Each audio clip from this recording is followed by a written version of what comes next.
Tiger Woods avoided disqualification from the Masters due to a phone call that saved him. Tiger Woods could have been disqualified during the Masters in 2013 after inadvertently revealing he had taken an improper drop.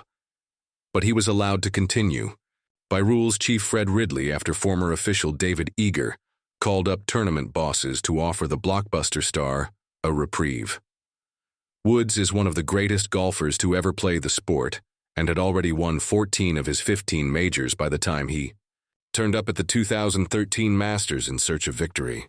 He enjoyed a decent start to the tournament and found himself tied for the lead during the latter stages of his second round. But disaster struck on the 15th hole after his approach shot cannoned back off the flag and entered the water. Woods decided to take a penalty drop from where he had played his initial shot and recorded a bogey 6, but he then explained during his post-round interview with ESPN that he had played the shot 2 yards back from where the ball had originally been, and Eager was quick to spot that Woods should have in fact carded an 8 instead of a 6. Due to the bad drop, I played it back 3 or 4 times after watching the incident on television before I made a call, Eager explained a number of years later.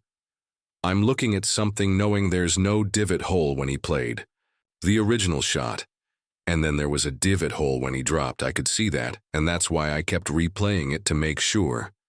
I hesitated on calling simply because I knew how controversial it was going to be.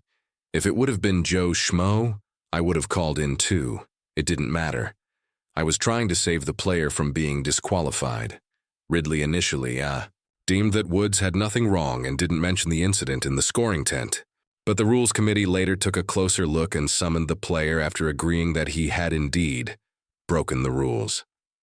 Golfers could be disqualified for signing an incorrect scorecard but were able to avoid the sanction if they didn't have the proper information available when they signed their scorecard.